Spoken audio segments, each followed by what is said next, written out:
radio is broadcast on Mark Levin Show channel. Thank you for listening. Please subscribe to the channel.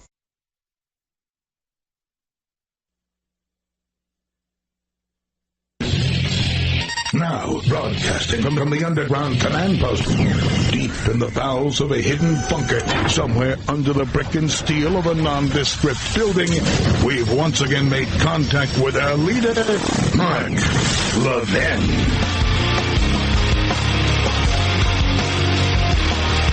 Hello, everybody. Mark Levin here. Our number, 877-381-3811, 877-381-3811. This show will upset some of you, but not the vast majority of you. We've been through tougher.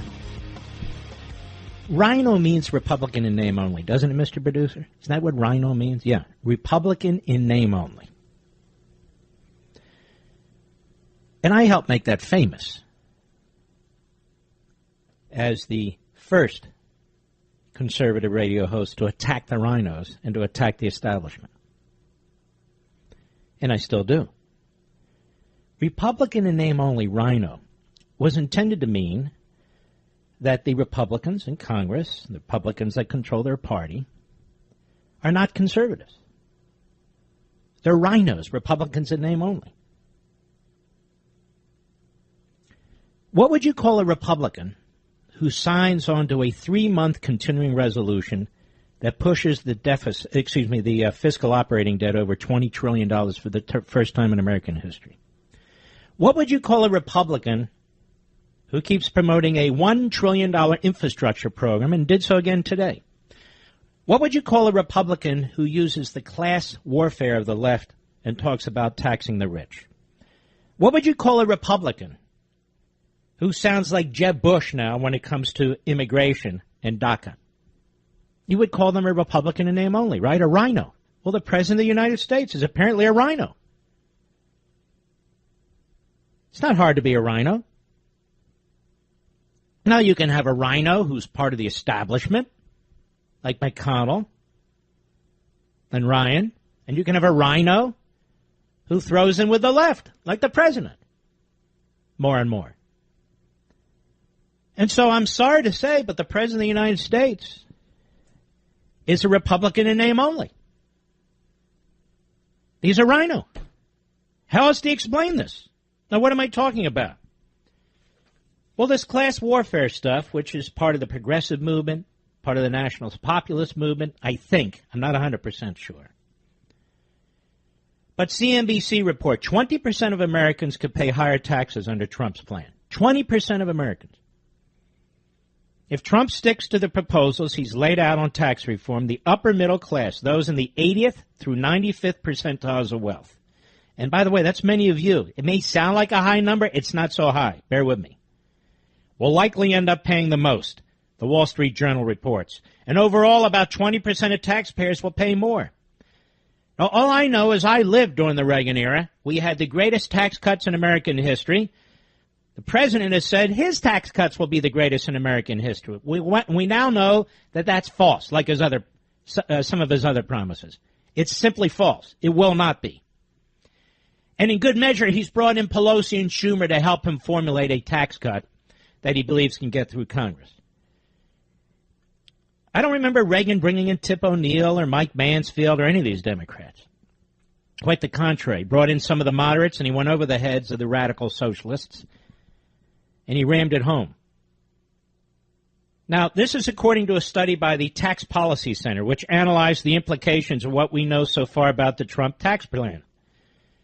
And the Tax Policy Center found that households earning between $149,400 and $307,900 are most likely to see the greatest increases in taxes. Of the 19 million households that make up that income bracket, about one-third would be affected. $149,400. So, let's say you're a two-parent family, or let's put it this way, a two-income family, made up of a teacher and a firefighter, or maybe a police officer and a teacher. You're now among the filthy rich, and your taxes will go up. Your taxes will go up. There's a number of reasons that those earning between $150,000 and $300,000 are likely to be hit the hardest. As the Wall Street Journal reports, compared with the working poor, they have more ability to pay higher taxes. Compared with the highest earners, they often derive a large chunk of their tax benefits from a host of deductions and exclusions that could be cut back. Additionally, unlike those in the top 5%, those in this income bracket won't be able to reap additional benefits from favorable rates on investment income such as long-term capital gains. Wow, who knew? Sounds like a rhino to me. Then the president today. This is Reuters. President Donald Trump said that under his tax reform plan, wealthy Americans would not gain and might have to pay higher taxes. I don't know who he means by wealthy Americans. Who's that? And what's with all this socialist propaganda? The rich, the poor, the middle class? Why not slash taxes across the board? Why do we talk like liberals? Well, we don't. Why must he and Republicans talk like liberals about classes of people? We're individuals of people. And by the way, a lot of these so-called rich are small businesses that file as individual taxpayers. Small businesses aren't all incorporated. They're not all LLCs. They're not all this, that, or the other. Most of them are proprietary, sole proprietorships. Somebody owns a gas station, a grocery store, or whatever. And they kick into these brackets like they're rich, and then they get whacked. You want cuts across the board. Meaning with a bipartisan group of lawmakers at the White House, Trump said his main goal is to cut taxes for the middle class and cut corporate taxes to enhance job growth. The rich will not be gaining at all with this plan. So he embraces the propaganda of the left rather than talking about the American people, talking about free enterprise, talking about slashing taxes across the board. Again, we point to Reagan, who slashed taxes more than any president in history, and the benefit was enormous. Enormous. For all people. 25 million jobs created, not only in his 8 years, but through the presidency, the one-term presidency of George H.W. Bush, and through the 2 terms of Clinton. Massive wealth creation. Massive business creation. We never saw anything like it. Ever. And he didn't talk like the left. The rich will not be gaining at all with this plan. We're looking for the middle class, and we're looking for jobs. Jobs being the economy. So we're looking at the middle class, and we're looking at jobs. I think the wealthy will pretty much be where they are, pretty much where they are. If they have to go higher, they'll go higher, quote unquote. Tax the rich. Another $1 trillion in debt on infrastructure. A 3-month deal with the Democrats that funds Planned Parenthood and every other big spending program and pushes the debt, the fiscal operating debt, over $20 trillion without any effort to advance any part of his agenda like the wall, which he said he would, or even more importantly, to address the issue of the debt, forcing them to put in place some kind of even gradual mechanism to start to address the debt. None of that. And he wants to negotiate with the Democrats, forever removing the debt ceiling issue, so that they never have to be accountable for, vote for the debt ceiling increase, which means, ladies and gentlemen, there'll be absolutely no way to even control under the debt ceiling, not only spending and borrowing and taxing, but accountability. And the President of the United States says he wants to get rid of that.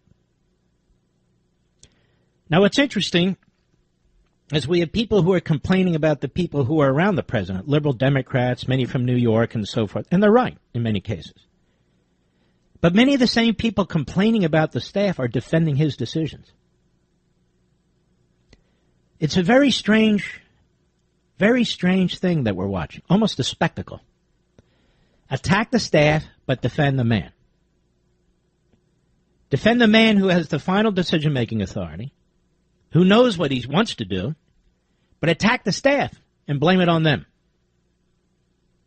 No, I don't think so. You know, if Mitch McConnell were meeting tonight and having dinner with Nancy Pelosi and Schumer to cut a deal, you and I would be furious about that. President of the United States is meeting with Chuck Schumer. He has a renewed friendship with the man and Nancy Pelosi for dinner tonight to discuss all these issues. Let me also say this. Nixonian politics, which is politics that is not based on any particular principles, that's not new. That's not a new force in governing. That's not a new political force. That's not a force that's changing American politics and changing the two-party system. No. That's Nixonian politics. And in the end, government gets much bigger. There'll be more departments, more agencies, more programs, massively more debt. There'll be more of the liberal agenda items advanced. And the Republican Party in the end will be weaker, as opposed to more conservative. You can follow the Nixonian path, which is what's happening right now, or you can follow the Reagan path. The Nixonian path is a very bad path, and it didn't save Nixon. And it won't save Trump. Certainly not from the Democrats who hate his guts, who are smiling. They'll eat his food. They'll go to his photo ops. They'll take every ounce of credibility they can from the man. And then if they take the House, you'll see what happens. He better pray they don't take the House. And yet he's making it more difficult to stop them. Heitkamp, a Democrat in North Dakota who's in deep trouble. He calls her on the stage yesterday and calls her a great lady. She will use that in her campaign. Calling in vulnerable Democrats to pressure them to go along with you may or may not be a good policy strategy. I don't think it's particularly good. But that said, helps to get these people reelected. The same people who blocked the repeal of Obamacare. The same people who are trying to block our judges. The same people who are trying to block the wall on the southern border. It's not a good mid or long-term strategy. It's just not. Changing the Republican Party. That's the strategy. It's hard work. But when you bring in Reince Priebus, nah, that doesn't fly. That doesn't fly at all. So, there are a lot of cowards in TV and radio, ladies and gentlemen. They will now attack McConnell and Ryan, and 6 months ago they wouldn't even do that. But they will not speak the truth about what's going on in and around the White House and within the Republican Party. They won't do it. They're afraid to lose ratings. They're afraid of their corporate masters. They're just afraid. Which is why they're not terribly conservative or principled, I might say.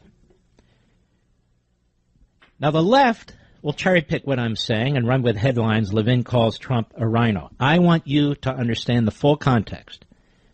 A Republican in name only. I would think that the President of the United States would agree with me. I would think his most ardent and famous surrogates on TV, on radio, on the Internet would agree with me that he's not so much a Republican. In fact, they would tell you he's not so much a conservative. He's going a third way, don't you know? They're trying to redefine this third way, but we've seen this third way before. It's called Nixon. I'll be right back.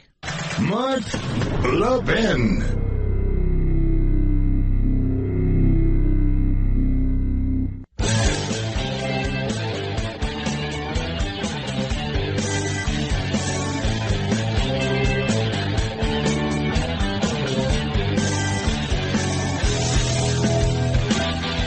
Paul Ryan's under attack tonight because he said it's not in the nation's interest to kick out the Dreamers.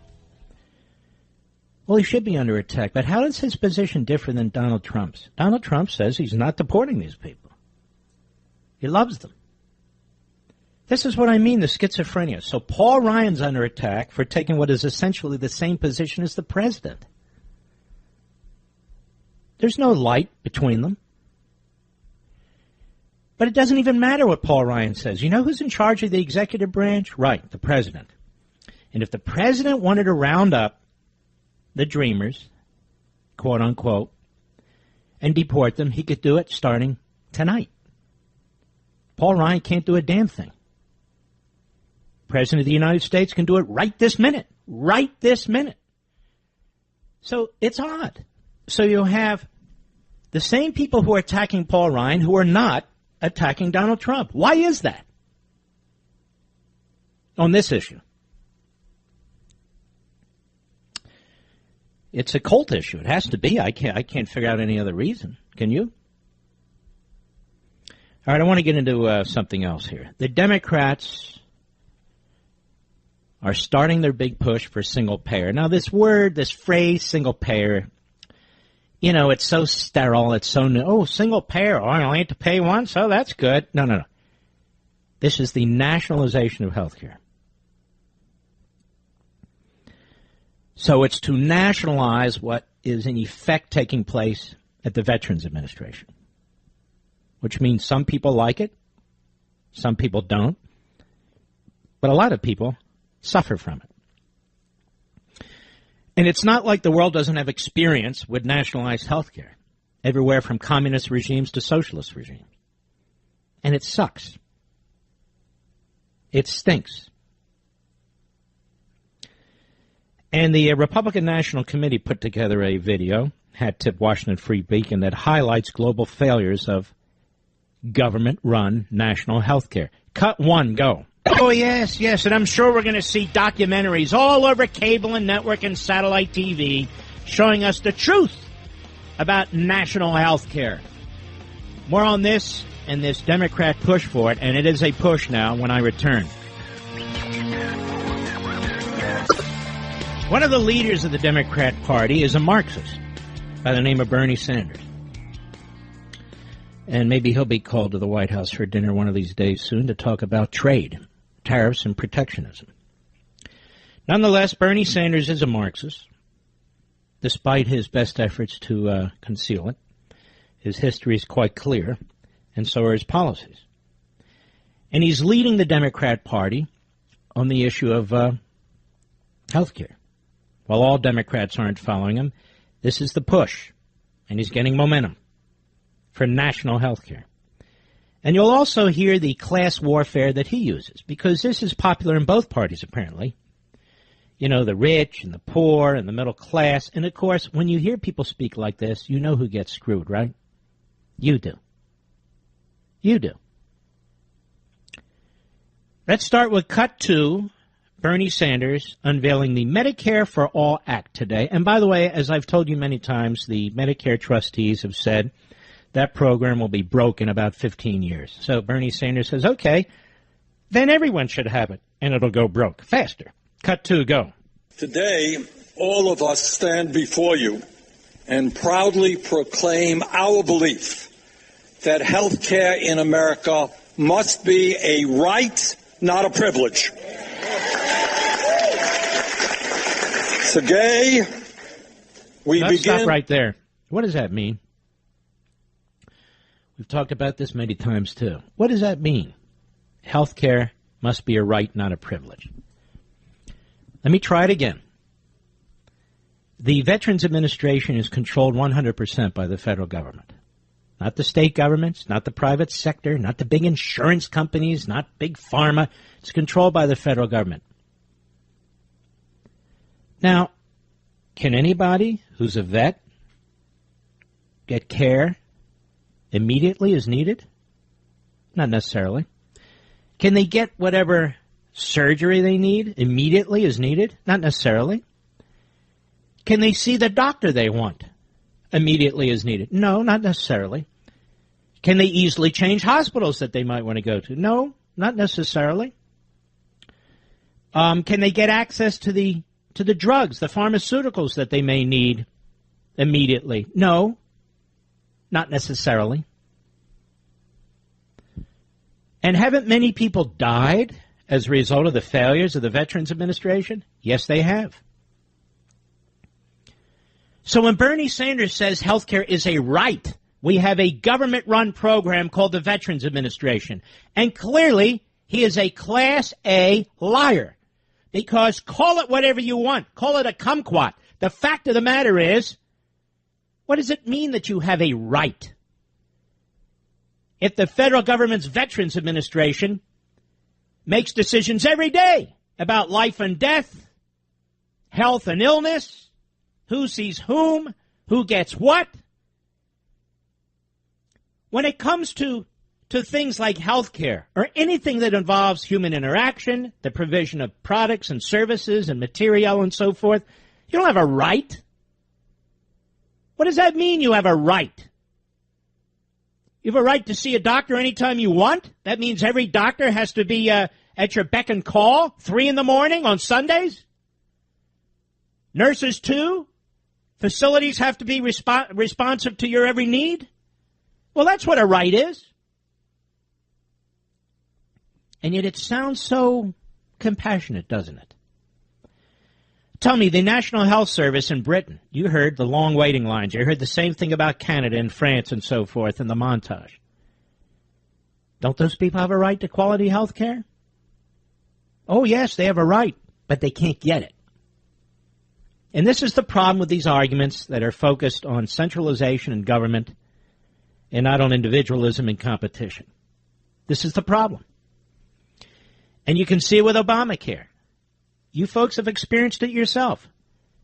You have a right to health care. Isn't that what they told you when they passed Obamacare? You have the right to affordable health care, the right to any doctor you want to see, and the right to have your policies reduced by $2,500 a year.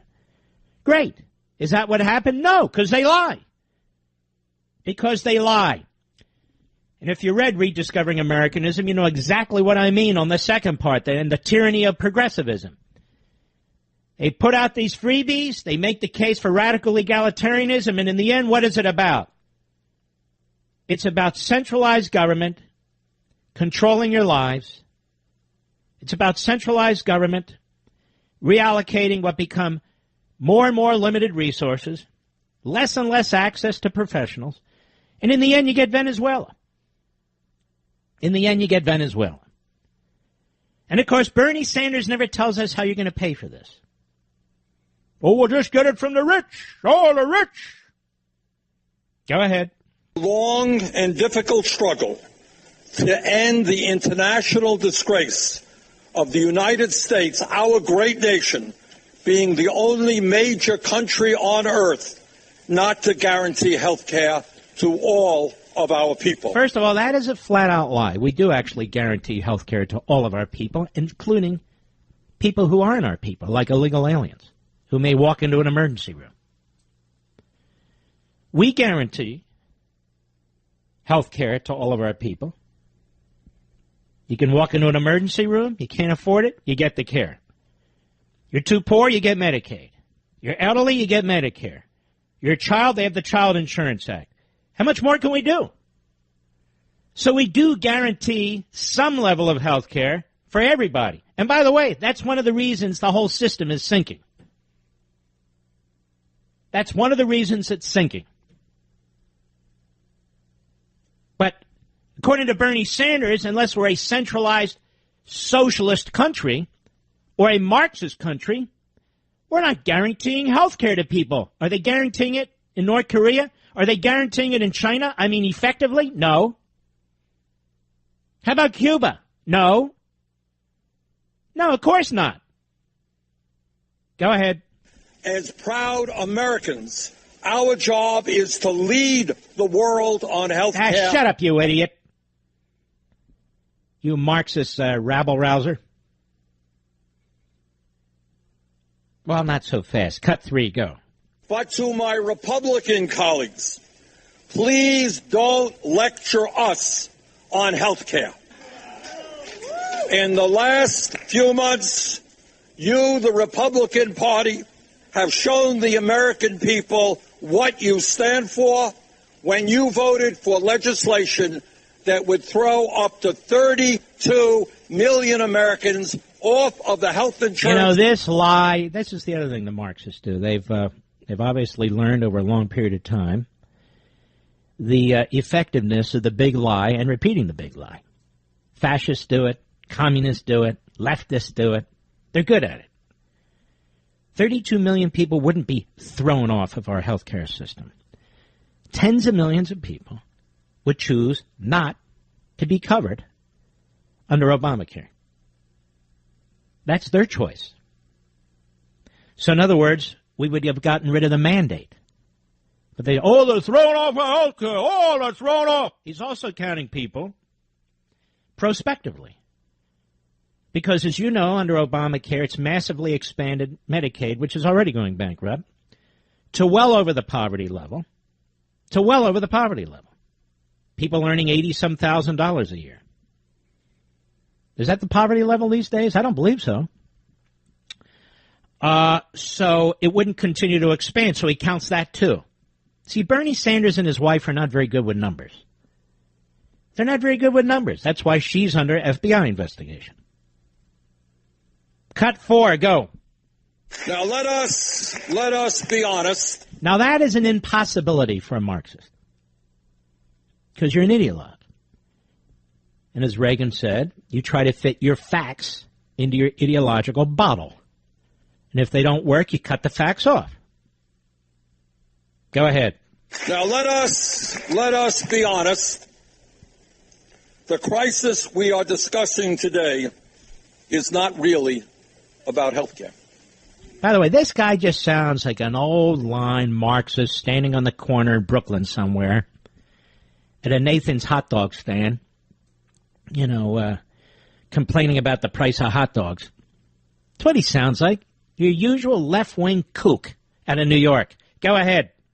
Crisis we are discussing today is a political crisis which speaks to the incredible power of the insurance companies. Stop right there.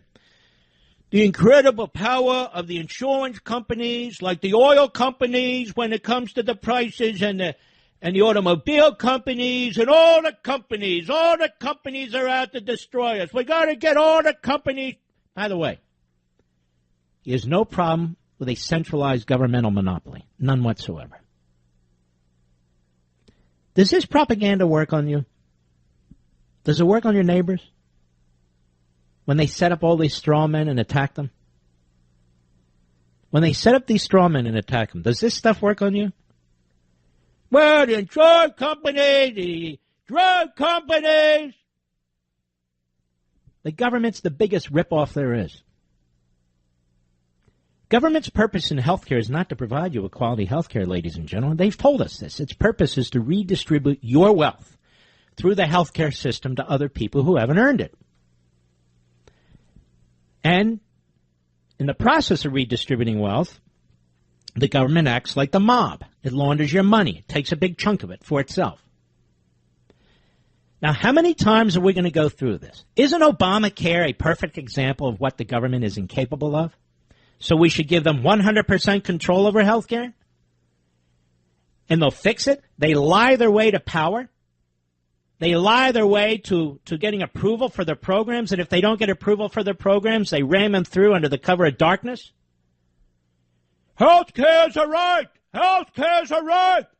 So vets, next time you call the VA and ask for an appointment and they say not now in 3 weeks, you tell them it's a right.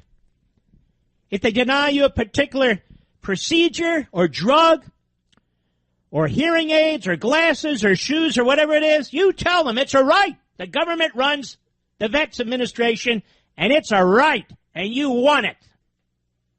And you have every right to it, because Bernie Sanders said so. I'll be right back. Mark Levin.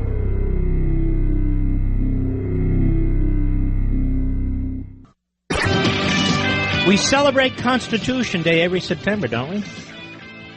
I know you value the Constitution and the rights it secures. Do you really know the basics? Look, you can't really celebrate something if you don't know the basics, right? Hillsdale College wants you to know the foundations of your freedoms. So Hillsdale has brought back for a limited time their free online course, Introduction to the Constitution. Now, you can take the course at your own pace, in the comfort of your own home, or with family and friends, even your book club or a small group. Each lesson is under 15 minutes long. And now you can download a free course companion booklet that includes discussion questions for hosting your own Constitution study group. It's all at levinforhillsdale.com, you know. That's Levin for Hillsdale.com. The course and study guide are free, offered as part of Hillsdale's mission to educate Americans nationwide for liberty. Now, once you register, you can watch the lessons anytime you want. So sign up now in honor of the Constitution Day. Pursue truth, defend liberty with Hillsdale College. Sign up while you still can at levinforhillsdale.com. That's Levin for Hillsdale.com. You know what? I'm going to try something here. Mr. Call Screener, I don't know. Do we have a full board? I want you to clear 2 lines, okay? I want liberal Democrats to call in. I want you to call in because I want to make peace with you. You see, ladies and gentlemen, I want to make peace with my liberal Democrat friends. I don't want to defeat them anymore. I don't want victory over them. I don't want to advance the cause of liberty and constitutionalism or unravel this centralized federal leviathan that they've created along with the Republicans. No. I can't get through to Mitch McConnell. I can't get through to Paul Ryan. I can't get through to these Republicans. They won't listen to me. We've spent many years on this, a lot longer than Donald Trump. I know I have. I have gone into the primaries. I've tried to defeat these incumbents, and we still are doing that. I notice others are joining us now. That's a good thing. But look, we're not getting through to McConnell. We're not getting through to Paul Ryan. So I want to hear from you liberal Democrats. Maybe I'll agree with you now. And that'll teach them a lesson. Oh, yeah, that'll teach them a lesson. I'm quite serious. Do we have a couple lines open? 877-381-3811. I have a special line for our liberal callers. 877-381-3811. What is it? 3811. So give us a call.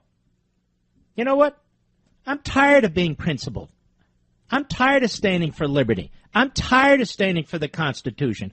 I'll do what the other radio hosts do, what the other TV hosts do. And not only that, maybe I'll claim that conservatism is dead. This is the future. I'm an outsider. You know, I'll do the whole thing. We'll do the whole thing. Meanwhile, let's straighten out a little history. Scott, Richmond, Virginia, Sirius Satellite. Go ahead. Yes, sir. I had more of a question. I heard you earlier cite that Ronald Reagan did not get as cozy with some of his opponents, but as I recall, although it was 30 years ago, I recall Reagan not having a problem working or meeting with Tip O'Neill or working with Ted Kennedy. Oh, Reagan worked with Ted Kennedy. No, he didn't. Ted Kennedy went after his judges. Ted Kennedy went after his agenda. And he never worked with Tip O'Neill. That's a lie. We had Craig Shirley on here, who is a Reagan historian, and I know from my own life he was fighting endlessly. He worked with Rostenkowski because he was a moderate Democrat. It's sort of an old school party Democrat out of Chicago on his tax cuts. But he went over the head of Tip O'Neill. How old are you, sir? I am 54. Yeah. Well, that's what he did. He never worked with Tip O'Neill. He never worked with Ted Kennedy. But he always advanced his... Sir? Socialize with those gentlemen?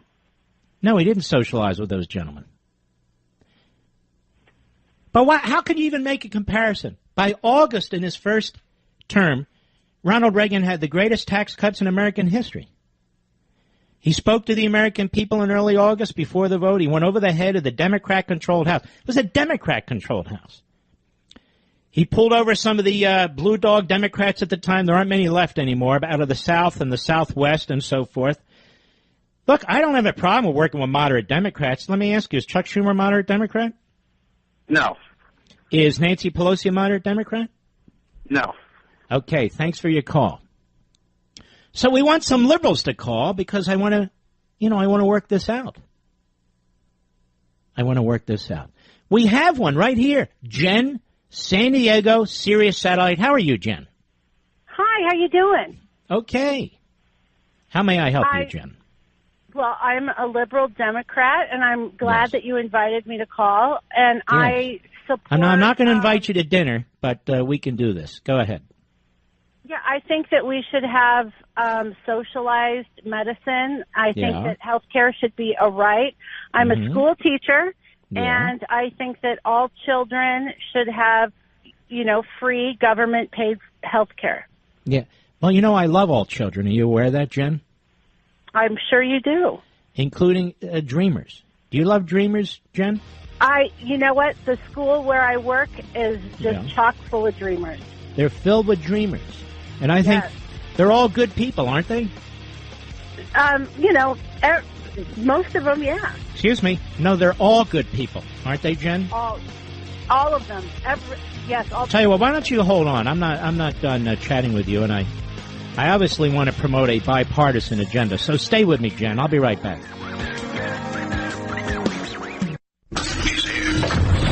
He's here. Now, broadcasting from the underground command post, deep in the bowels of a hidden bunker, somewhere under the brick and steel of a nondescript building, we've once again made contact with our leader, Mark Levin.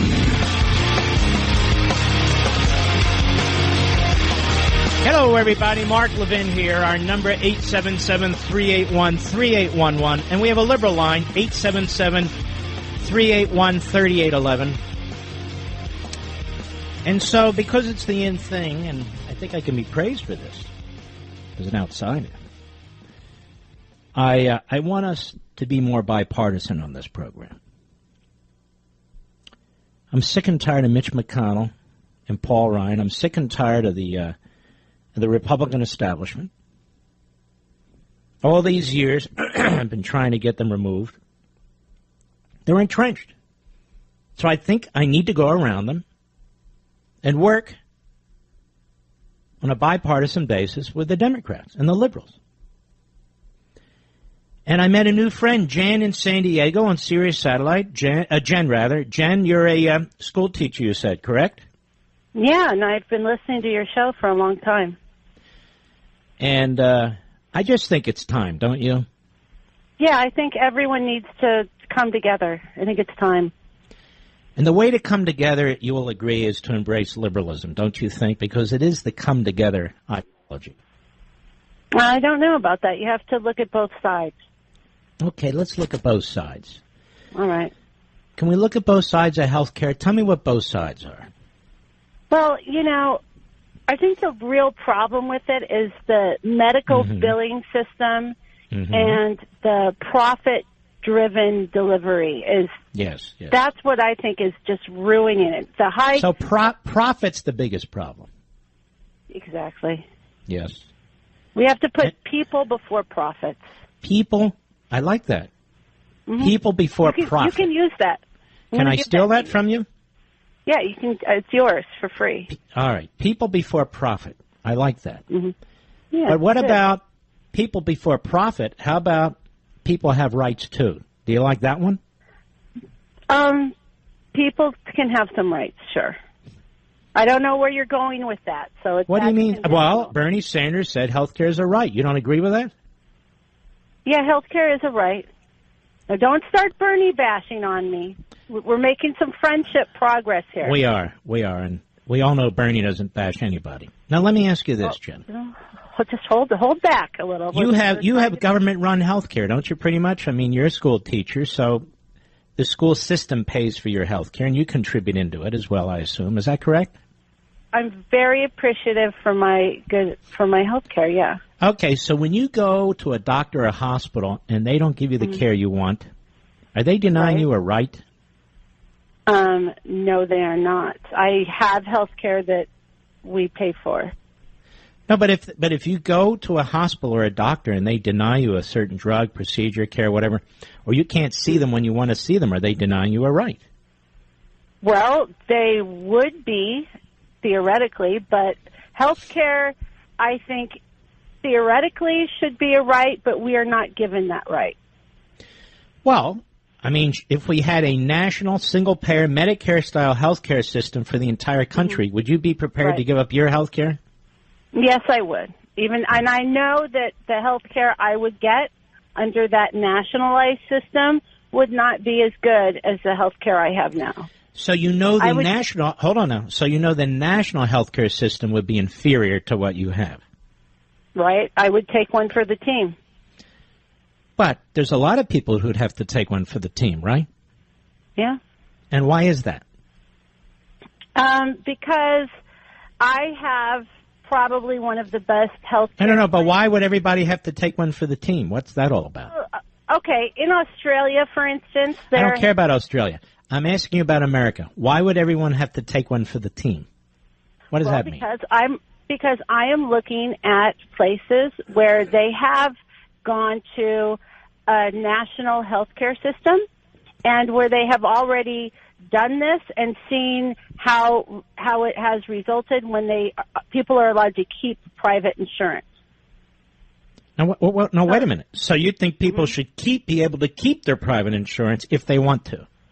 Well, I'm saying that in Australia, when people were allowed to keep private insurance... All right, we're going all over the map here. In Australia, when they were... Would you trade our healthcare system for the Canadian healthcare system? Yes, I would. Do you know anything about the Canadian healthcare system? Yeah, and I've talked to Canadian people who are quite happy. Canadian people call here all the time and can't stand their healthcare system. Do you want to know why? You are talking... Listen to me, Jen. Jen, you're invading my safe space. You're triggering me. Are you with me, Jen? Jen, listen to me.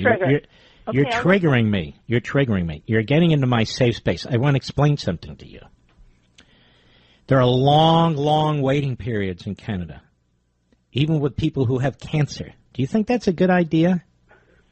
You know, the waiting periods aren't that long. No, they are long. In fact, I've talked about them before. You have access to Google? I do have access to the Google. No, it's called Google, not the Google. What I want you to do is... I call it the Google. Okay. Well... That's my favorite. Hey, I like that one, too. People over profit, the Google. Do you capitalize THE? No, it's just lowercase. Anyway, what do you call bling? You call it the bling? Yeah, it's the bling. Okay. I want you to Google, the Google, Canadian healthcare and waiting periods. Will you do that when I hang up? You're a teacher. You know how to do all that stuff. I'll figure it out. Okay. So here we are going forward, and it's been a pleasure.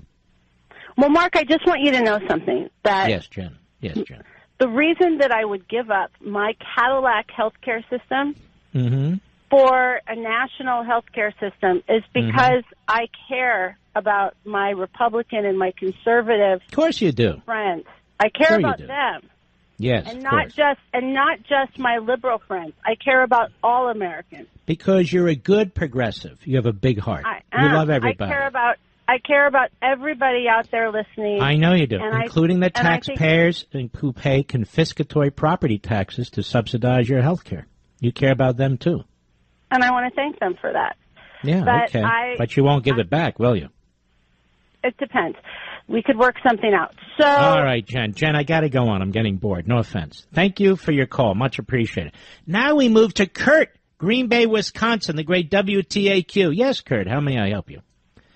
Well, we are talking about health care, and I am a big fan of Medicare for All and glad to see that it's getting some traction. Yeah, me too. But let me ask you a question. Since the trustees of Medicare say it's going to go bankrupt in about 15 years, what do we do about that? Well, we properly fund it, and Medicare... No, but it's in the hole by trillions and trillions of dollars. And so when you I'm serious about that. So when our gross domestic product is about $17.6 trillion, and Medicare is in extremis, and it's in debt in an amount that's larger than the entire gross domestic product, and you want to expand it. I'm just curious how what a leftist would do about that. Go ahead. Well, the thing is, the health. Please answer my question. I don't answer my question. Well, I am answering your question. If you would allow me a moment. Oh, I'm sorry. I didn't mean to interrupt you. We need to contain costs, and Medicare has low administrative costs. We pay more in this country. No, it doesn't. There's a massive amount of abuse in Medicare, and the government itself puts out reports slapping itself on the face over the abuses in Medicare. Well, 10%, sir. It's all there on Google. What do you do for a living? Are you a teacher? I work for a life insurance company. You work for? Then you know how to use the Google too. So you ought to use the Google and inform yourself. See, I'm trying to come up with solutions, and you're being way too ideological. So how do we make sure everybody who has a right to health care, and of course nobody has the right to a profit, how do we make this work, sir? Well, how we make it work, we already pay more than any other country for health care. We eliminate the waste. Well, we can start cutting those costs by cutting your health care. Well, I pay plenty for my health care. Well, we want you to pay less, so you'll have less access. And I will. Okay, great. Medicare. I don't want to cut costs. This is what always... We pay more than any other country in the world for our health care. Well, what do you want to pay for, sir? You want to buy more? You want to buy another car? You want to buy a bigger house? Want to buy 15 iPhones? What do you want to do? I want to make sure that everyone has access to health care. No, you don't. You want to make sure the government controls health care. That doesn't mean everybody has access to quality health care. That means the government controls health care. Introduced Medicare Part D. Part of the legislation did not allow the government to negotiate with drug companies. That's certainly a great start to reduce Sir, costs. we're in the hole trillions of dollars in Medicare. That's not going to do a damn thing. Fund it properly because people are paying money. Well, how do you want to fund it? The premiums that people are currently paying. I asked you, how do you want to fund Medicare? Well, we would fund it. Well, I get away from the employer-based system that we currently have. Okay, well, I'm going to try again. And you left this. You never have answers. How do you want to fund it? I didn't ask you what you want to get away from. How do you want to fund it? It's in the hole trillions of dollars. You want to expand it to include every human being in America, all 320 million. How do you want to fund it? Well, of course you fund it by taxes, so people would offset. You would pay more taxes, but you would more than make up decreased premiums. No, you wouldn't. Better care. And no, you wouldn't. No, you wouldn't. Would... No, you wouldn't. What about the Veterans Administration? Is that what's happened there? Now, the VA has a separate system. I think the veterans deserve good health care in this country. I didn't ask you about what you think and feel. I asked you, isn't the Veterans Administration the kind of model you're talking about? No, because they have their own hospitals. I'm not talking about having the hospitals run individually by the government. Why? Why not? I'm saying that the private health... Why shouldn't the hospitals be run by the government? And by the way, what's wrong with that? In fact, why shouldn't the doctors work for the government? I like the system. You know, you talked about Canada, and I'm sure that Canada's a disaster. Not happy, but that system, and it would take. Everybody wants to talk about Canada. You don't know a damn thing about the Canadian healthcare system, do you?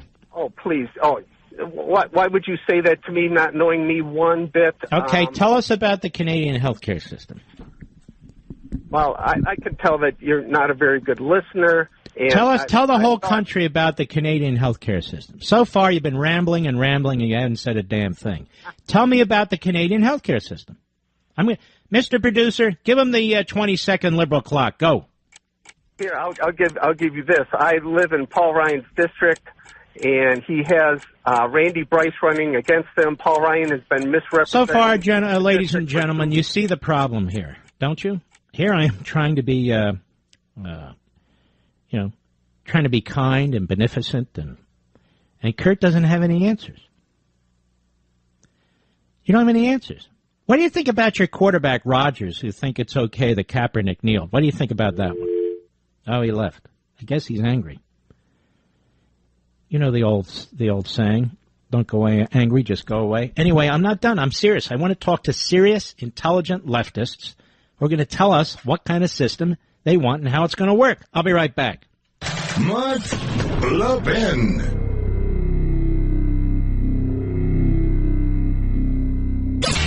Here are the wait times in Canada for neurosurgery. 46.9 weeks. That's almost a year. Orthopedic surgery, 38 weeks. Ophthalmology, 28.5 weeks. Plastic surgery, 26 weeks. Gynecology, 18.8 weeks. We're talking almost 5 months. Urology, 16.2 weeks. Over 4 months. Internal medicine, 12.9 weeks. Radiation oncology. Now, this is life and death for a lot of people. 4.1 weeks. That's a month. General surgery, 12.1 weeks. That's 3 months. Cardiovascular, 8.4 weeks. That's the heart. Medical oncology, 3.7 weeks. Now, that's your national health care, and it cost the average citizen there a fortune. And by the way, we've had callers from Canada call here and say, and by the way, it's not all free, they tell us. We pay an enormous amount of taxes, plus we have to pay fees. Because it's an impossibility. These systems cannot possibly work, and they don't work. And so what happens is you have rationing. So the sickest among us and the oldest among us suffer the most. They suffer the most because that's where the expense is. Charles, New Windsor, New York, the great WABC, go. Okay, let's move on. Ray, Poughkeepsie, New York, the great WKIP, go. Yes, hi, you got a beautiful city of Poughkeepsie here. All right, sir, thank you. Yep. I'm really honored to talk to an educated person. I study history of my lifetime. Okay, what do you have for me? We're going to run out of time. Okay. You know, I just want to say that President Nixon is the first president to declare the war on cancer and the research and the development that we've come a long way. Barack Obama, you know, everyone's bashing the Affordable Care Act, and, you know, what's happening is it's a stepping stone, you know. It's stepping stone to what? Disaster? Opened and more health care provided. No, it's not. When insurance companies are pulling out and individuals who used to afford health care can't afford it anymore with these massive deductibles, when insurance companies are pulling out of counties because they don't want to go broke, when we, the taxpayer, are forking over billions and billions of dollars in subsidies left, right, and in between, when in fact the Obamacare is essentially a government-run redistribution program, doctors want to get out of health care, and that's going to become a problem. What are you talking about? It's a stepping stone to what? It's a stepping stone. It's so just what? Not perfect, but guess what? Hey, pal. Nobody said anything's perfect. And I'm tired of these platitudes from the left. Here we are staring in the face of a disastrous government-run centralized program where everything we were told turns out to be the opposite, and you tell us it's a stepping stone. Like I say in my first chapter of Ameritopia, this is the viewpoint of the utopian. The utopian progressive. They will tell you that whatever they have, of course it doesn't work. It's imperfect because we need more. Obamacare didn't work, so we need government-run health care. That doesn't work. Why? Because the insurance companies are ripping us off. The drug companies are ripping us off because patients expect too much. They're getting too old. We got to, write off people who are over 80 years old. Or maybe these people with really rare diseases. We shouldn't be focusing so much funds on that. We have to focus funds on the greater good. I got that about right, Ray, in Poughkeepsie, New York? Well, you know what? You better start, you know what, pal? You really better start thinking this stuff through. Is this.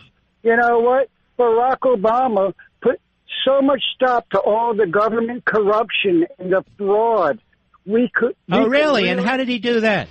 Preventive medicine. How did he do that? How did he do that? Yeah. We had so much Medicaid fraud where they're doing... Yeah, you're going to just repeat yourself, aren't you? I asked you how, and you repeated yourself. Oh. That's not how. That's propaganda. Thanks for your call, Ray. You know, ladies and gentlemen, I want to get along with liberals, but it's very, very difficult. I'll be right back.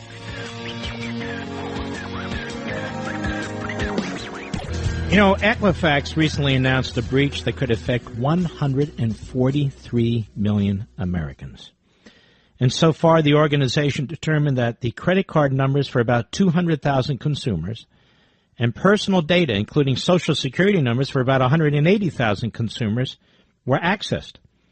Did you know you are 11 times more likely to become a victim of identity fraud if you are notified of a breach? Good thing there's LifeLock. LifeLock detects a wide range of identity threats you may miss by just monitoring your credit, like someone stealing from your 401k. But if there's a problem, a U.S.-based identity restoration specialist will work to fix it. No one can prevent all identity theft or monitor all transactions at all businesses, but LifeLock is the best. LifeLock can help you see more threats to your identity. Go to LifeLock.com, LifeLock.com, or call 1-800-LifeLock, 1-800-LifeLock. Use promo code Levin, that's Levin, for 10% off your LifeLock membership. Visit LifeLock.com or call 1-800-LifeLock. Save 10% now with promo code Levin. I'll tell you what. I think whenever we have one of these big natural disasters and after they hit, or let me say this, during the course and after they hit, no politician should be allowed to speak to us for 72 hours. That's just my feeling. I'm sick and tired of the conga line of politicians coming through. What are they going to tell us? All right, we're going to clean up on this healthcare stuff, and we're going to move on to some other things. Jim, Toledo, Ohio, Sirius Satellite. How are you? Hi, Mark. I'm fine, thanks. Yes. So, as I told your producer, I'm a Democrat, I'm a liberal, and I don't want the government anywhere near health care. I'm also a doctor, by the way. What kind of doctor? Pediatrician. Retired, actually, now, but very good. Practiced for 25 years. But I haven't seen the government do anything with any kind of efficiency or cost savings or anything. I have zero confidence in their ability to correctly handle any of this stuff.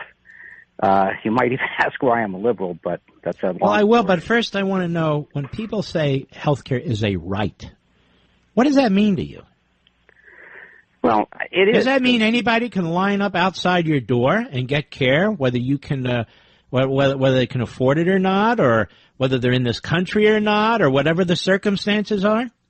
Well, I'll tell you what. You know, you go back to the way we started this country, and we are the Western European. We are, for our brother. We're our brother's keeper. Whether we like it or not, that's our No. Our brother's keeper does not mean we're socialists. Socialist. That has nothing to do with it. No, it's not socialism, though. It's the Our brother's keeper means that on voluntary basis, we watch out for our neighbor. We do through our churches and synagogues and so forth. It means that we give to charity and support charities, that we are people who believe in family and helping our neighbors and so forth. It has nothing to do with government. It also, no, not with government, no, but it means if someone is in need, you help them. And in medicine, unfortunately, the way it works is the only way you can provide for them is it's going to cost money. So someone's going to end up paying for that one way or the other. Well, there has to be some way to manage supply and demand, right? Well, the demand in medicine is always going to outstrip the supply for a lot of reasons. No, that's not true. There can become an enormous imbalance. Sir, you're relatively smart, right? You look around the world. Those systems that pretend to be compassionate, where they control supply and demand through centralized government, do they work? No. Are they compassionate? Aren't they police states? Most of them. Yeah. Not all of them, but... So why don't you push for the opposite, which is... The reason we have the greatest medical system in the world is not because of the creation of Medicare, the creation of Medicaid, or the creation of the CHIP program, or the creation of emergency rooms open to illegal aliens since the early 1980s. The reason we have the greatest healthcare system in the world is because we have the greatest economic system in the world. It's also the reason we have the greatest technological system in the world. It's tied to human individuality, human value, human worth, human initiative. And to say that that applies to people who produce toasters but not to people in the medical field seems counterintuitive to me. Yes, but let me just say this. The medicine that we have in the United States is not necessarily always superior to the medicine that is in other countries. Our delivery of medicine to the greatest number at the shortest period of time, all that is true, and that's due to the economics. The actual science behind it, the actual medicines behind it, are quite comparable whether you go Why does to that the United matter? States or India. Well, I'm for capitalism, don't you understand? I'm for better ideas being imported into the United States. And in some cases, our ideas being exported as long as they're not enemy countries. So why is that an issue? Well, it's not an issue with me. Go back and rephrase that. So, in other words, it's not an issue with me. So if another country comes up with a great idea and they want to share it with us, or we can purchase it from them and they patent it and so forth, I have no problem with that. No. So what? It has nothing to do with that. My point was that we provide more medical care to more people because of our economic system. but the actual level of medicine that we provide is not. The reason why the demand will always outstrip the supply is because people think that they're sick when they're not. And so they want instant relief. We have bred a culture where people are looking for instant relief. Just look at any TV and look at the commercials on it. They have medicines that claim to do just about everything for you. I mean, we've created kind of our own monster in this case. But that having been said, I'm not sure what a good way to handle the situation is. We are going to continue to provide care for people, whether they're indigent or not, whether they're illegal aliens or not. There will be a point at which we can't. And that's the whole point of redistributing services. And that's the point of shortages, and that's the point of waiting periods, and that's what these socialist industrialized societies do. Their emergency rooms can't handle the number of people who come, so they're on the gurneys and they're outside, or they're sitting in ambulances. This is a incredibly huge problem in Britain right now. Yeah. Or you just or people get out of the. How old are you? I'm 65. And when did you stop practicing? How old were you? About 7 years ago. So you're a relatively young man when you stopped. Yeah. Well. And why did you do that? Because my partner and I had a company that was doing very well, and I needed the practice to continue. It's tough to find men who are going into primary care pediatrics, and we found a guy and recruited him, and the practice couldn't support 5 doctors, only 4. But and I miss it terribly because I absolutely loved it. But, you know, we have a business now, and we're doing quite well. But more and more doctors are dropping out of the system, aren't they? Unfortunately, and I'm looking at I looked at the statistics about a few months ago when we discussed this, and we're going to have a doctor shortage. We already do have a doctor shortage, especially where it counts. You don't have a doctor shortage in the specialists who are getting the most of the money, but you do have. Well, you do have a doctor shortage with specialists, but you're right. Pediatricians, primary doctors, general practitioners. All right, doctor, I appreciate your viewpoint on this. Very edifying. Anytime, Mark. Anytime. All right. Take care of yourself. Let's go to Max, Frisco, Texas, the great WBAP. I'll take one more call on this after Max, then we're going to move along. Go right ahead. Hey, real quick, Mark. Pleasure to talk with you. Thanks for taking my call. I am, I'm not currently, but I have been an emergency room charge nurse. But more importantly, I was raised in Canada. And although I'm a liberal on many, many fronts, I can tell you I was raised in Canada. I'll give you a couple examples of what you're talking about for waiting. My mother had to have a hysterectomy. She waited 18 months to have a hysterectomy. When she had to have her total knees done, she waited for almost 3 years. She had a kidney stone one time. She waited for 14 months. Oh, my Lord, that's painful. Yes. Yes, I've got friends up there. I've got a lot of friends up there who can't find primary care doctors. And back in the late 80s, they capitated their doctors. In other words, their doctors could only make so much per patient. And I can remember going into waiting rooms to see the doctor when I was in high school and so forth, and there'd be 20 people in a waiting room. I can tell you I've lived in the States since 86. I've never seen 20 people in a doctor's waiting room. I thought that was normal. But once they capitated the doctors, a lot of the doctors just said, we're capitated. We're going to work 4 days a week. By the way, that happens truthfully with dentists in Britain.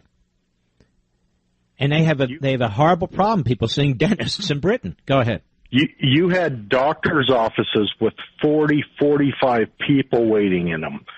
I've got good friends up in Canada that live there, and and some of these guys own businesses and are well-to-do. They cannot find a primary care physician. I kid you not. I'm a liberal on a lot of what you're telling the American people is this is a disastrous system. I'm telling you, I lived through it. My mother lived through it. My father lived through it. this is not the way you want to go. You talk about rationing bodies, you talk about waiting lines, you talk about not being able to see someone. Yeah, it's free. It's free because they take it out of your paychecks. It's taxed. And another myth about the Canadian healthcare system, it's not national. That's well, each province has their own. In Ontario, where I lived, it was called OHIP. And you pay for that out of your paychecks. They start taking the very first job I had. I couldn't believe the amount of money that was taken out of my paycheck for OHIP insurance. I'm just telling you, Mark, I'll battle with you on other subjects, but not on this one.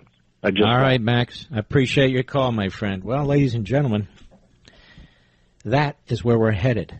And I got to look into this new proposal by Lindsey Graham and Ron Johnson and some of the others, as they claim it's the last best effort to get rid of Obamacare. So I want to take a look at this overnight. All right, we'll be right back. Mark Levin. The turmoil in America, let alone around the world, well, it's not going to stop. Every day we hear about risks. I've talked about them for months now. Geopolitical. Cyber risks continue to be in the news every day. You know, no matter where you turn, there are serious risks that are affecting our lives more than we think. And we need to take them very seriously, and we need to be prepared for them. Take the steps to protect yourself now so you're prepared for the future. Gold has survived financial devastation, wars, natural disasters, currency failures for thousands of years. It's better to gain peace of mind now than looking back and wishing, gee, I should have done that. So do it now. Now, for a limited time, Goldline is offering price protection for 3 months on orders as low as $2,500. That's really a great deal. It's an amazing special from Goldline. It's been a wonderful sponsor for many years. Give them a call, 1-877-365-COIN. Be sure to read their important risk information to be sure buying gold is right for you. 1-877-365-COIN, 1-877-365-2646. Yes, I have gold, and I'm glad I do. Gold coins that I got from Goldline. I think it's very, very important. What? How did that happen? How did I lose my call screen? All right, Mr. Producer, I'm counting on you to use your wisdom and prudence. Who shall I speak to, sir? Tammy in Illinois, Sirius Satellite. Go. Oh, Mark, it is such an honor to talk with you. I'm telling you, I listen to you every day on my way home from work. I pray for you. I thank God for you. You are on the front lines. Thank you so much. Thank you very much. I am not a woman who cusses, Mark. But I am telling you, these liberals make me cuss. They sound stupid, don't they? I mean, I had them on the air, and they just go on and on like dummies. Gosh. Hey, and you have behaved very nicely. Yeah, it wasn't easy. Listen, I just want somebody to tell me who in the heck does not have health care. I work for a literacy program in the inner city of Decatur, Illinois, where I teach adults to read and do math. I also have an ESL class teaching non-native speakers to speak English. Every one of them, Mark, can go to the emergency room. They have health care. They can take their child has a cough, and they take them to the ER. I have hundreds of students. I have never heard one of them say, "Oh, I can't go. I can't take my child. They don't have health. I don't have health care." Who doesn't have health care? In fact, people cross the border to get health care in America. Oh, my God. Poor people come here illegally in many countries. In many cases, I've talked to many doctors, and people who can't afford it a lot of them come north out of Canada because they can't wait a year for a particular procedure. No. It's ridiculous. And I am sitting here, I get paid very little to teach these people because we're a grant-funded program. And I never go to the ER. I mean, when I was raising my kids, I waited and waited and waited because I knew if I took them, it was going to cost me an arm and a leg. One of the things that perplexes me is that there are millions of people in this country who distrust government, right? Yeah. And yet, conversely, they trust it with life and death decisions like healthcare.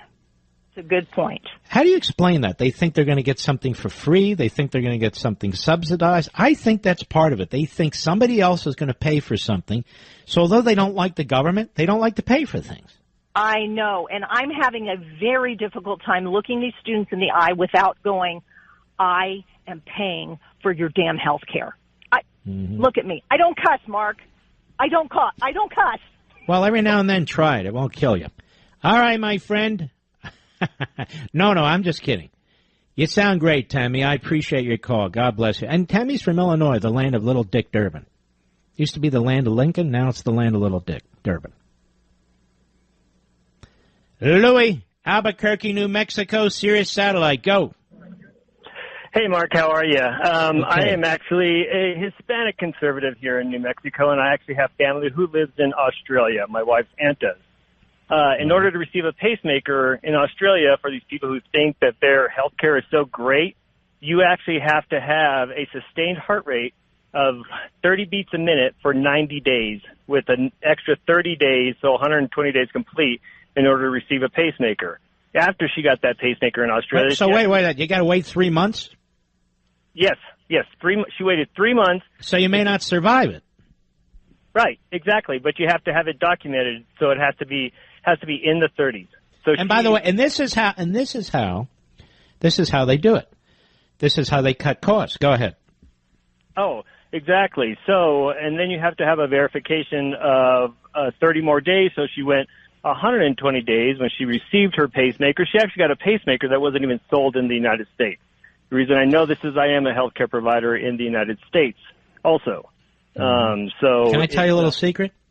Under Medicare today, more and more senior citizens are being pushed out of hospitals faster and faster. Did you know that, Louis? Oh, absolutely. And people talk about the VA system. I call them the VA system also. And if people want to go to a single payer system, they actually need to sit down and talk to veterans in between cases, which I do, and talk to them. All right, Louis. Thanks for your call. All right, ladies and gentlemen, we're going to move along, discuss a few other issues. I'll be right back. He's here.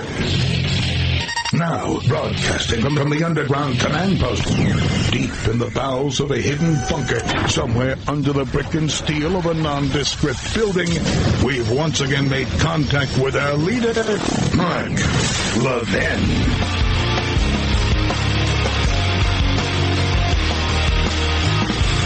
Hello, everybody. Mark Levin here. Our number, 877-381-3811, 877-381-3811. Nancy Pelosi. Look at 17 and 18, Mr. Producer. Nancy Pelosi was at the GLAD Gala Saturday. That's G-L-A-D-D. And let's listen to her as she speaks. Cut 17, go. Our city is blessed with a large LGBTQ community and a strong history of advocacy for equal rights. And we were very proud of the repeal of Don't Ask, Don't Tell, and President Obama was so very much a part of that. Now, let's hear it for President Obama. That's an applause line. I'll tell you when it's an applause line if we're not kind of in sync. And now we're fighting for something called the Equality Act, a historic comprehensive bill, and I will continue to do everything in our power to end discrimination in the workplace and in every other aspect of life that ensures that all American families are viewed equally in the eyes of the law. That's an applause line. And stop the bullying of the LGBT community youth in our schools and in our society. That's right. Stop the bullying of our kids. Innovation must be about inclusion. That's what Sam's about. Sam Altman. All right. Applause line. Oh, good Lord. All right. Stop bullying our kids. And she says LGBTQ very, very quickly. And she's got all these great applause lines. And yesterday she was on Capitol Hill. And well, you listen for yourself. Cut 18, go. Okay, so here we are. Lin-Manuel Miranda. Lin-Manuel Miranda is the great creative talent. Lin-Manuel Miranda took the story of our founding and imbued it with a fresh life and infectious spirit. Lin-Manuel is continuing. Lin-Manuel, I am truly convinced we celebrate Lin-Manuel Miranda, a man gifted by the muse of history. Thank you, Lin-Manuel. Thank you, Lin-Manuel Miranda. It's Lin-Manuel Miranda. Miranda. Thank you. That's an applause line. That's an applause line, by the way. All right. This is not an applause line, ladies and gentlemen. California wants to be a sanctuary state. Now, this is the state that gave us the great Ronald Reagan. This is a state that elected Pete Wilson, governor twice. The great Duke Majan, governor twice. You know, here's the thing. It really wasn't that long ago when the pundits, when all the brainiacs and all the think tanks were telling us that Republican presidents will be elected as far as the eye can see. Because they'll have California locked up, Texas locked up, and Florida locked up. And then, of course, the rest of the states. But they'll have those big three forever. And the Democrats said, we better do something about this. It started with judges who changed the immigration policies of the state, and it went from there. And California now is essentially a one-party state. And not just a one-party state, a very radical Democrat Party one-party state, extremely radical. It's spending itself into bankruptcy. It's choking off the Republican areas of the state, particularly the farm areas, like central and eastern parts of California. So you basically have Sacramento, San Francisco, and Los Angeles controlling the entirety of the state. And more people who vote Republican or who are conservative are leaving the state. In many cases, they were born in this state. They're multiple generations from this state. And, you know, when I'm at the Reagan Library, I meet them. And, of course, I lived a short period in California, and both my kids live in California. My granddaughter does, my son-in-law. And you can see what's happening. Every radical kook left-wing idea is codified in California's statutes or regulations. And there's really not a damn thing conservatives/Republicans can do about it in a one-party state. But I do salute and tip my hat at the conservatives who remain in California and do fight. And they fight at the local level, and they fight at the congressional level, and they do everything they can, and that's a good thing. But California is pushing to become a sanctuary state. This from the Mercury News. The latest version of Senate Bill 54 would allow federal immigration officers to interview people in custody, though they can no longer have permanent office space in jails, according to information provided by Senate Leader Kevin DeLeon's office, who wrote the bill. The changes would also exclude state prisons from many of the requirements and would expand the list of crimes that would be exempt from some of the bill's key provisions, amendments sought by some law enforcement groups as well as Brown. So as they pointed at Hot Air, John Sexton, Brown reached an agreement with California Senate Leader DeLeon, which will make California a sanctuary state. It still prohibits the proposed law enforcement officers from asking people about their immigration status, participating in Border Patrol activities, arresting people on civil immigration warrants, or acting as deputized immigration enforcement agents. It still would restrict the ability of California law enforcement officers to notify federal immigration agents about the immigration status of some detainees or to transfer some inmates into federal custody. But in a concession of law enforcement, a longer list of crimes would be exempted from those restrictions, such as felony assault convictions within the previous 15 years. Wow, that was a gimme. Now, the bill would also require California schools, hospitals, libraries, and courthouses to restrict enforcement of federal immigration laws on their premises. All this is being done to block what is seen as increased deportation activity by ICE under the Trump administration. And so we have an entire state, now our largest state, which is moving towards sanctuary status, which is an illegal status that nullifies federal law. That nullifies federal law. There was a time when the courts were concerned about this. They're not concerned about it anymore. You can nullify federal law if the purpose of nullifying federal law is to advance a radical left agenda. Now, they claim this is federalism. No, that's not federalism. Federalism is a constitutional position or idea. Nullification has nothing to do with the Constitution. It's not legal. And so the Democrats are back to their old tricks of nullification. This nullification was something that they promoted during the pre-Civil War and Civil War periods. And, of course, the secession talk in California is hot and growing, which, of course, is another throwback to the pre-Civil War and Civil War period. The Democrats are up to their old tricks in this regard.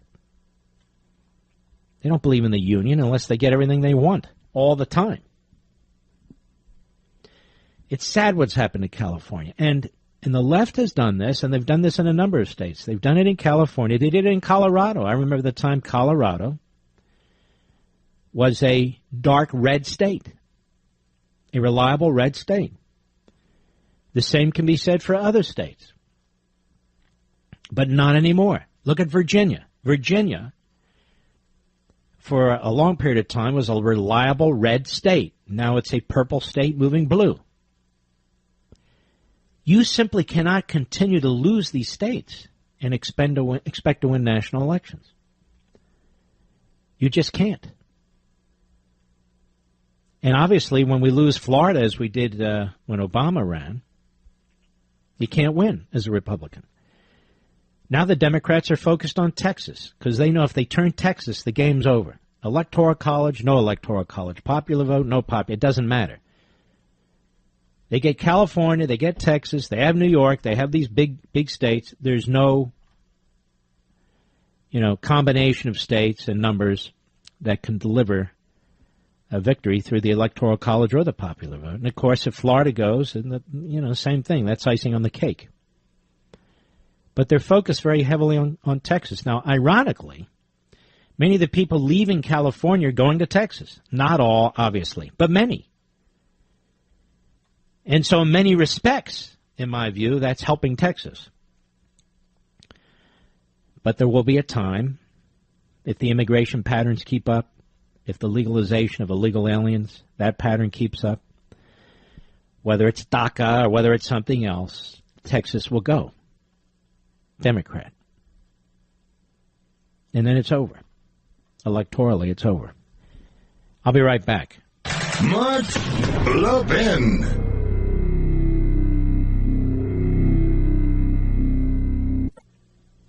Maybe it'll spread to state elections. And then the game is over, too, isn't it? This in the Washington Compost, Maryland politics. Non-citizens can now vote in College Park, Maryland. Well, I won't be living in College Park, Maryland. Will you, folks? Or maybe we should all just go there and vote on Election Day. And do you have to be a non-citizen to vote? How about if you're a citizen from another state? Can you vote? We can all just kind of flood the place, throw out the mayor, throw out the whatever they've got there, their council, put in some conservatives, and then go home. The Washington suburb of College Park, Maryland, on Tuesday, became the largest U.S. city to allow non-citizens to cast ballots in municipal elections after a divided city council vote that reflected the nation's heated and emotional debate over illegal immigration. Now, that's interesting. Is there a debate in this country that illegal aliens should vote? No, but this is the propaganda and the stupidity of the Washington Compost. Unlike most other states, Maryland allows towns and cities to decide for themselves who can vote in local elections. Recent year, Hyattsville, Mount Rainier, Tacoma Park, and several smaller towns have extended that privilege to non-citizens. You know, no offense to conservatives, real patriots in Maryland, but when I moved to this area, I made it abundantly clear to my family, I'm not moving into Maryland. With their taxes, with their gun control, and now this. You'd have to be out of your mind. College Park, home to about 32,000 and the University of Maryland's flagship campus, will join them starting 2019. So College Park, just so you know, is where the University of Maryland is based. The decision to allow undocumented immigrants, even there, the language has really changed, and it's changed, and it's like you blink and it's no big deal. Undocumented immigrants. In other words, illegal aliens. Student visa holders and residents with green cards, now they can vote. Comes eight months into a crackdown on illegal immigration by Trump, so it's Trump's fault. And 1 week after his administration said it will wind down a deportation relief program for DACA. But he said he's not going to deport these people. So there you go, more propaganda from the Washington Compost. Makes me want to sit down with dinner with Schumer and Pelosi. How about you? Councilman, and you better watch the silverware there, Mr. President. I don't trust that Schumer for 2 seconds. Watch the silverware. Council members and activists who supported the measures said it would send a message that College Park is a welcoming community for all residents, regardless of legal status. That's the message? The message is, let's get the hell out of this town before it's too late. Our real estate values crash because we have a city council that's out of its mind. That's crazy as hell. Even if it weren't for the national context, it would be important for us to vote in support of non-citizens voting, said former Mayor Andrew Fellows, one of 30 people to speak during the 4-hour meeting. We should experiment in inclusivity wherever we possibly can. Not inclusivity, stupidity, you moron. On both sides, tensions flared, with some of the audience booing speakers and the mayor at one point declaring that there was not a competition to see who could clap the loudest. I came here to have a civil discourse, and I was called a Nazi, said Rick Hudson, who opposed allowing non-citizens to vote. That's right. If you oppose non-citizens voting, you're obviously part of the Third Reich who want to put people in concentration camps. There's no question about it. People are afraid to speak one way or another on this issue. And it goes on, one doofus after another. But they voted for it, and the vote was 4-3. And this will start to catch fire. This will become part of another civil rights movement. You don't think so? Oh, yes, just like the bathroom thing. What do you mean? The boys, they go to the girls' room, and the girls go to the boys' room, and you self-identify? That's insanity. That'll never happen. And then the fiat comes down from the Department of No Education, a.k.a. the Department of Illiteracy. Yes, we are, for now on, ordering. And by the way, Department of Education? Oh, yes, ordering that for now on, boys can use girls' rooms and girls can use boys' rooms if they self-identify. Biological reality is of no relevance. Sue, Damascus, Maryland, the great WMAL. How are you, Sue?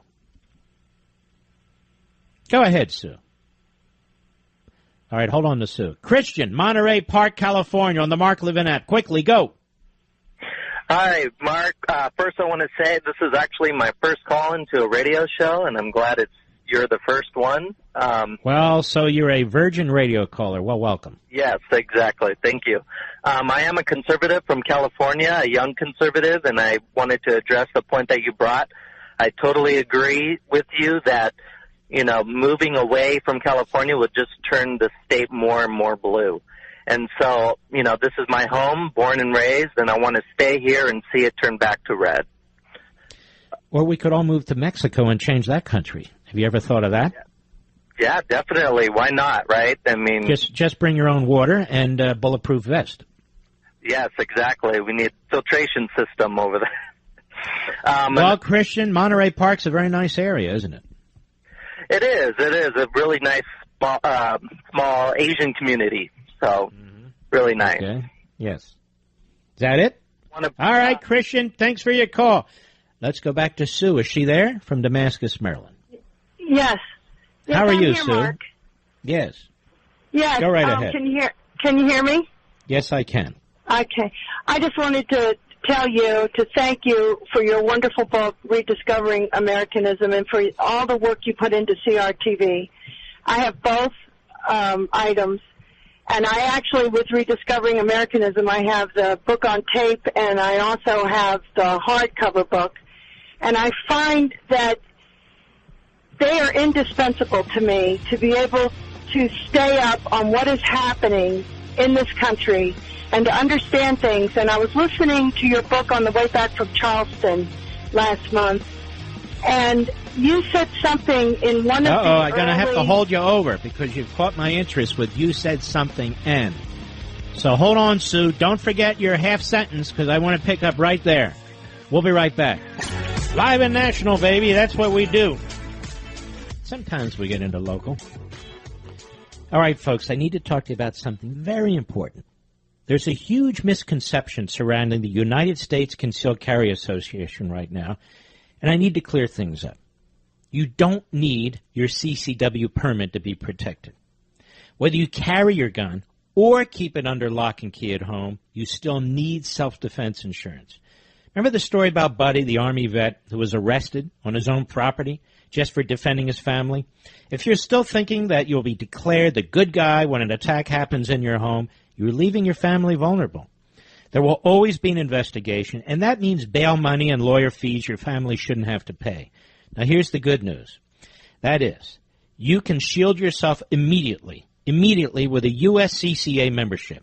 Activate today, and you'll get a $75 range bag completely free. That's right. It's a great range bag, $75 value, completely free.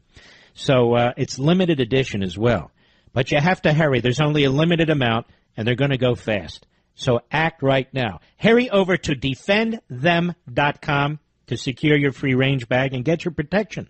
That's defendthem.com, defendthem.com. I want to go back to Sue in Damascus, Maryland, the great WMAL. So, Sue, what were you saying? Well, I wanted to say that I can't remember what chapter it was, but you talked about morality and the citizenry and governments, and you had one line in there that said if a citizenry is without, and I'm in the car, so I don't have it verbatim. If a citizenry loses its virtue, no government can fix it. No government will be able to save you from tyranny. That's correct. And that phrase haunted me all the way up from Charleston, South Carolina. And when I got back, I, put on the audiobook and I listened to it. And I do have CRTV, which I absolutely would encourage everyone to get. I listen to it every day. I watch it while I'm at the gym. I tell my friends I'm exercising my body and exercising my mind. And that book means so much to me. I don't think I have read a book that has meant so much to me as this book. And I just want to thank you so much for writing it, because it doesn't matter. It only took me 16 months and virtually every night and weekend that I had. But thank you.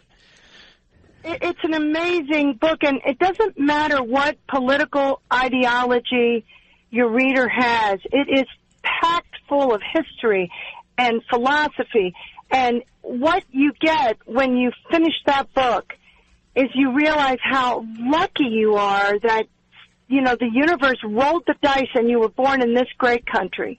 You realize how wonderful our founding fathers were, our documents, I just cannot thank you enough for that book. And I would encourage people to go out and buy that book. And I've not only read that book, Mark, I have embraced it. That book has become part of me.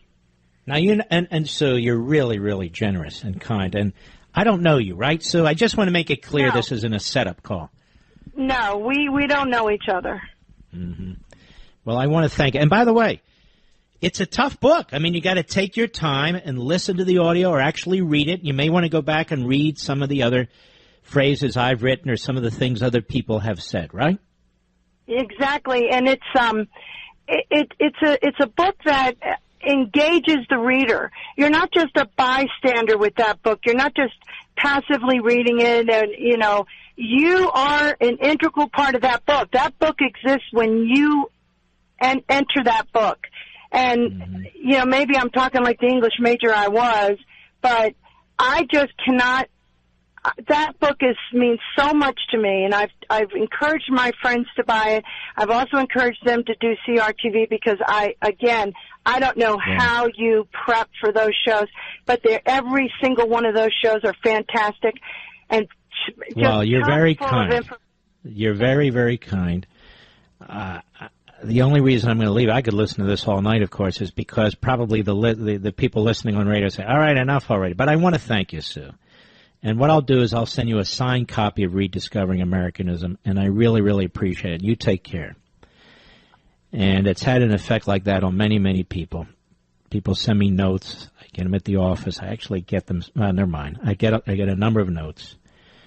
But I also get stuff like this. People commenting on my Facebook. Visitor. Here's a visitor. A guy by the name of Mickey Townley. Stop it, Mark. I just went to the toilet to puke. Pelosi, I can't handle no more, sir, with all due respect. And I understand what he's saying. He's actually a good guy. People don't want me calling out Trump. They just don't want me calling out Trump. Folks, I am not a lapdog for any politician. I've never been to the White House with Trump. I've never been to Mar-a-Lago with Trump. I've never been to whatever in his New Jersey place with Trump. He used to call me. I liked him very, very much. Not often. And I still like him very, very much. It's not a matter of like with me. I think he's a really cool guy. I really do. But, when he's cutting deals with people who truly are way out there, and the deals are not good deals, well, of course. I mean, somebody's going to have to speak up and put pressure on him. I'm not going to surrender, it's getting almost to 50 years, but 45 years of my belief system and values and so forth. I'm just not going to do it. I know all the cheerleaders are out there, all the pom-poms and Rockettes, or others who are cowards, are afraid of their own shadows, afraid to affect their ratings. I call them as I see them. I've been doing this a long time. And you folks in my audience, you are very, very loyal. And I am blessed to have you. I am blessed to have you. Patrick, Mansfield, Texas. The great WBAP. Go. Hey, Mark, this is Patrick. First, I want to say I love CRTV. I love the show as well. There's another. I appreciate it. Yeah. There's a great one tonight, by the way. I think you'll like it on Levin TV. Definitely. I'll check it out. So the other day I heard you speaking a lot about how Trump's recent deal with Pelosi and Schumer. And by the way, there's going to be more, apparently. But anyway, go right ahead. And I think we're not that surprised that his Democratic tendencies are starting to come out. So the bad media obviously outweighs the good for President Trump. Trump loves good coverage, but more importantly, I think he wants his name on things. And the Republican Party is not passing anything. Obviously, he's not an ideologue. So the Democrats are taking advantage of this. And I've been on a Milton Friedman binge lately, and I remember him talking about not electing the right people, but making it politically profitable for all the wrong people to do the right things. Mm-hmm. So Trump is obviously the wrong guy. We want him to do the right things. So well, he is the president, and that's the way that is.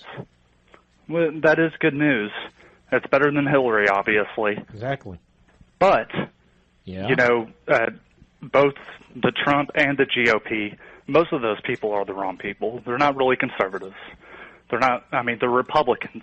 Obviously, that platform's but better than the irrationality here with what Trump is doing and what his supporters are saying is this. First of all, they're trashing conservatives who dare to say, hey, what the hell's going on here? And they're using the typical liberal propaganda and platitudes to attack conservatives. You're purists, you're out of touch, you don't represent most of the people. Actually, we do. But that said, And then the other is that this is some kind of a genius strategy. There's no genius strategy cutting deals with Schumer and Pelosi. Any moron can do that. And Right. they'll get 90% of what they want. In the last case, they got 100% of what they wanted. The real hard work is going over the heads of the entrenched politicians and bureaucrats in Washington, which is what Reagan did. And the really hard work is revolutionizing and reforming the Republican Party.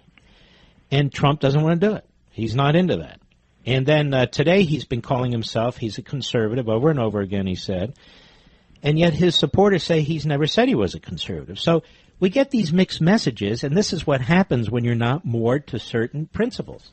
Right. And so when you're cutting deals and you're making deals, if you're not coming at that with a certain set of hard and fast principles, and the other side is, because they're radical progressives, we will be on the losing side of these deals.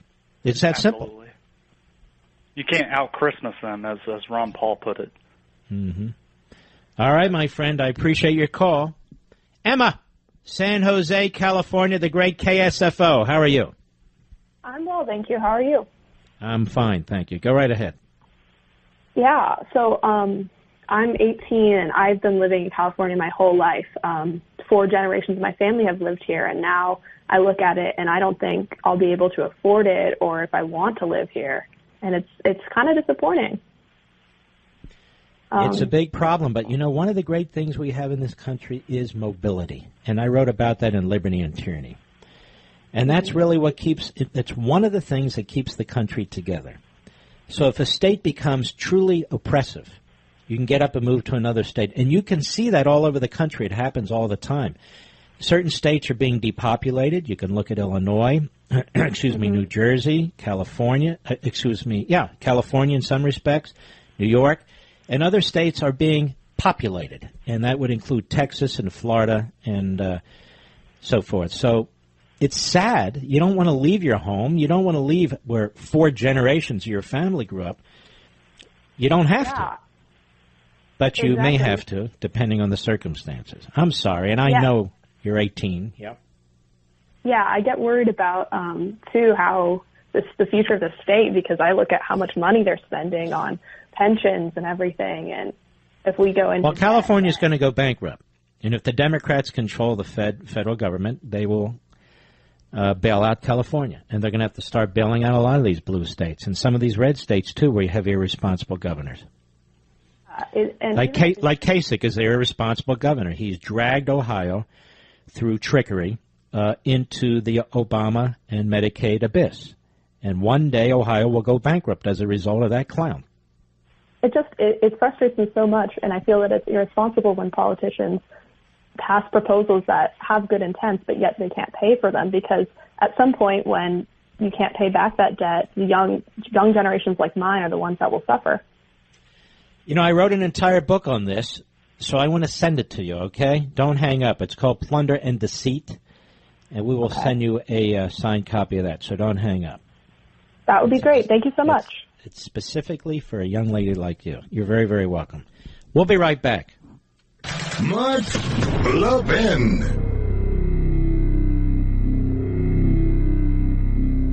Somebody told me that Salem Media purchased Regnery Publishing some time ago. I hadn't even realized that.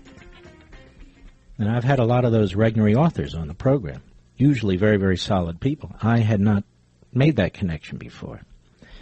Very, very good to know. Are you hiring? Do you know where to post your job to find the best candidates? You know, with ZipRecruiter, you can post your job to 100-plus job sites with just one click. Then their powerful technology efficiently matches the right people to your job better than anyone else. Now, that's why ZipRecruiter is different. Unlike other job sites, ZipRecruiter doesn't depend on candidates finding you. It finds them. In fact, 80% of employers who post a job on ZipRecruiter get a quality candidate through the site within 1 day. No juggling emails or calls to your office. Simply screen, rate, and manage candidates all in one place with ZipRecruiter's easy-to-use dashboard. Find out today why ZipRecruiter has been used by businesses of all sizes to find the most qualified job candidates with immediate results. And right now, listen to this. My listeners, you can post jobs on ZipRecruiter for free. That's right, free. Just go to ZipRecruiter.com/Levin. That's ZipRecruiter.com/Levin. One more time to try it for free. Now, you've heard me talk about it. Jump in. ZipRecruiter.com/Levin. That's Levin. All right, let's go. Matthew, Dallas, Texas, the great WBAP. Go. Hey, Mr. Levin. It's a pleasure to speak with you. Thank you for taking my call. Thank you, sir. I was calling and touch base with you on the point that you were making, how if anybody opposes illegal or undocumented immigrants, as they put it, that they call them Nazis and racists. And I just think that's very hypocritical, because here in Dallas, the Dallas Independent School District spends close to about $7 billion a year to educate undocumented, non-English speaking students, while in impoverished black communities like Oak Cliff and Pleasant Grove, you have high schools like South Oak Cliff High School and I think it's Spruce High School. Yeah, Spruce High School. They've been shut down on and off over the years for lack of funding, or South Oak Cliff High School literally has building code errors where it was unsafe for the students to go to school there. And I just think that's very hypocritical to say that not giving this funding to illegal immigrants is racist when they are racist against our very own citizens on their behalf. This is a problem. It's a big problem because local communities have limited resources. They can keep raising taxes all they want. They have limited resources. It drains it out of the community. It drains it out of the school system, drains it out of law enforcement, drains it out of health care like hospitals and so forth. And you're not allowed to discuss this. You're not allowed to discuss it. Yeah, it's absolutely asinine. And you got guys like down here. I live in the purple district in a red state, and Mayor Rawlings, he's been trying to sneak this stuff in with us in this corrupt city council we have, and I'm sure you're aware of the corruption trial that's been going on down here with local officials. It's just all a mess, and they try to go behind. I'm neither here nor there on the Confederate statue thing, but just another example. They tried to go and basically fabricate the whole taking down of the Robert E. Lee statue in Lee Park. Now, they voted for it, and that's democracy. But he set it up before the vote, and it kind of fell. The bottom kind of fell out of it. Just kind of a testament to how absolutely brainless and asinine these ideas are. All right, Matthew. Appreciate your call, man. You take care. Joey, Norfolk, Virginia, Sirius Satellite. How are you? Mr. Mark, absolute pleasure. First time ever calling in, but you really hit a nerve with the conversation with the VA and then having the liberals, the progressives come on and try to explain the way. I served 24 years in the Navy. I was a submariner, a combat diver, Navy diver type thing. I was medically discharged from the military, and I am currently traveling from Norfolk, Virginia to the Mayo Clinic in Jacksonville because of the care we have is absolutely unacceptable. The priority that we get, unacceptable. The actual level of care we get, unacceptable. Waiting lines 2 and 3, 4 months, and it's getting to the point where people don't realize we're losing 22 veterans a day to suicide. And it has everything to do with what they have dealt with, but also just as much as what they are not being helped to deal with. And it reminds me of the stories that my grandfather told me of coming back from Vietnam and not being welcoming back, to being that you are a national asset, using Lincoln's term, that you're the national asset. I mentioned a long time ago, and thank you for your service, Joey, and some have picked up on it, but I don't know that they've done it, that there needs to be a voucher system. Landmark Legal Foundation for years litigated for a voucher system for poor kids, particularly minority kids in minority neighborhoods, to be able to go to area schools that may not be the ones down their street. And I've said the same thing with veterans and the VA. Give these guys and gals vouchers and let them pick, hospitals and doctors where they would like to go, and don't keep them in this system. Some people love their local hospital, VA, and a lot of them don't. Joey, thank you, man. We salute our armed forces, police officers, firefighters, and emergency personnel I hope you'll enjoy Levin TV tonight, and I'll see you tomorrow on the radio. God bless you. Be well.